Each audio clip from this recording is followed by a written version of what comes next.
Hello everyone, ಎಲ್ಲರೂ ಹೇಗಿದ್ದೀರಾ? ಎಲ್ಲರೂ ಚೆನ್ನಾಗಿದ್ದೀರಾ ಅಂತ ಅನ್ಕೊತೀನಿ. ನಾಳೆ ತುಂಬ ಚೆನ್ನಾಗಿದ್ದೀನಿ. ಇವತ್ತು ಫ್ರಿಡ್ಜ್ನ ಡೀಪ್ ಕ್ಲೀನ್ ಮಾಡೋದು ಅಂತ ಅಂದ್ಕೊಂಡೆ. ಫಸ್ಟು ಫ್ರಿಡ್ಜ್ ಡೀಪ್ ಕ್ಲೀನ್ ಮಾಡೋದಕ್ಕೆ ಸ್ವಿಚ್ನ ಆಫ್ ಮಾಡಿ ಫ್ರಿಡ್ಜು ಹಾಗೆ ಪ್ಲಗ್ ಇರುತ್ತಲ್ಲ ಅದನ್ನು ಫಸ್ಟ್ ರಿಮೂವ್ ಮಾಡಬೇಕು. ರಿಮೂವ್ ಮಾಡಿ ಅದ್ರ ಒಳಗಡೆ ಇರೋ ಪ್ರತಿಯೊಂದು ಐಟಮ್ನ ತೆಗೆದು ಹಾಗೆ ನಾನು ಡೀಪ್ ಕ್ಲೀನ್ ಮಾಡುವಾಗ ಹಾಗೆ ಒರೆಸ್ಕೊಳ್ಳಲ್ಲ. ಡಿವೈಡ್ರ್ಗಳು ಇರ್ತಾವಲ್ಲ, ಪ್ರತಿಯೊಂದು ಡಿವೈಡ್ರನ್ನು ಈ ಥರ ವಾಶ್ ಮಾಡ್ತೀನಿ. ಒಂದೊಂದ್ಸಲ ಹಾಗೆ ಬಟ್ಟೆಲಿ ಒರೆಸಿ ಇಡ್ತೀನಿ. ಡೀಪ್ ಕ್ಲೀನ್ ಮಾಡುವಾಗ ಮಾತ್ರ ಪ್ರತಿಯೊಂದು ಡಿವೈಡ್ರು, ಬಾಕ್ಸಸ್ಸು ಏನೇನಿರುತ್ತೆ ಎಲ್ಲನೂ ರಿಮೂವ್ ಮಾಡಿ ಈ ಥರ ನೀಟಾಗಿ ವಾಶ್ ಮಾಡಿ ಆಮೇಲೆ ಇದನ್ನೆಲ್ಲ ಡ್ರೈನ್ ಆಗೋಕ್ಕೆ ಬಿಟ್ಟಿದ್ದೀನಿ.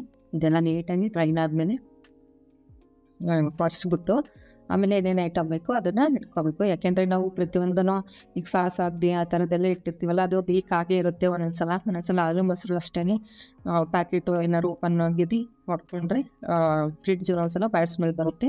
ಬ್ಯಾಡ್ ಸ್ಮೆಲ್ ಬರಬಾರ್ದು ಅಂದರೆ ನಾವು ಸ್ವಲ್ಪ ಬೇಕಿಂಗ್ ಸೋಡಾ ಹಾಗೆ 1 ಸ್ಪೂನಷ್ಟು ವಿನೆಗರು, ಅಂದರೆ ಕ್ಲೀನಿಂಗ್ ವಿನೆಗರ್ ಆದರೂ ಆಯಿತು, ಅಥವಾ ಇವಾಗ ಕ್ಲೀನಿಂಗಿಗೆ ಅಂತಲೇ ಸಪ್ರೇಟ್ ವಿನೆಗರ್ ಬರುತ್ತೆ, ಅದನ್ನು ಹಾಕ್ಕೊಂಡು ಇದಕ್ಕೆ 1 ಗ್ಲಾಸು ವಾಟರ್ ಹಾಕ್ಕೊಂಡು ಇದನ್ನು ಒಂದು ಸ್ಪ್ರೇ ಬಾಟಲ್ಗೆ ತುಂಬಿಕೊಂಡು ನೀಟಾಗಿ ಡೀಪ್ ಕ್ಲೀನ್ ಮಾಡಬೇಕು. ಏನಾದರೂ ಬ್ಯಾಡ್ ಸ್ಮೆಲ್ ಇದ್ದರೆ ಈ ಥರ ವಿನೆಗರು ಮತ್ತು ಸೋಡಾ ಹಾಕ್ಕೊಂಡು ಕ್ಲೀನ್ ಮಾಡೋದ್ರಿಂದ ಆರಾಮಾಗಿ ಹೋಗುತ್ತೆ.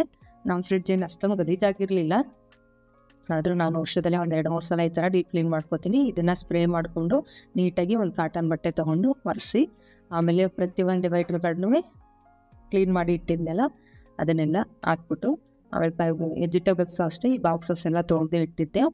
ನಾವು ಯಾವಾಗಲೂ ಮೊದಲೇ ಕ್ಲೀನಾಗಿ ಮೇಂಟೈನ್ ಮಾಡೋದ್ರಿಂದ ಅಷ್ಟೊಂದು ಗಲೀಜಾಗಲ್ಲ. ಯಾಕೆಂದರೆ ಪ್ರತಿಯೊಂದು ಸಲನೂ ತರಕಾರಿ ಖಾಲಿ ಆದಾಗ ನಾನು ಈ ಬಾಕ್ಸಸ್ನ ತೊಳಿತೀನಿ, ಹಾಗೆ ಈ ರ್ಯಾಕ್ಗಳು ಎಲ್ಲ ಒರೆಸ್ಕೊತಾ ಇರ್ತೀನಿ. ಯಾವಾಗಾದರೂ ವರ್ಷದಲ್ಲಿ 2-3 ಸಲ ಮಾತ್ರ ಈ ಥರ ಡೀಪ್ ಕ್ಲೀನ್ ಮಾಡ್ಕೊತೀನಿ.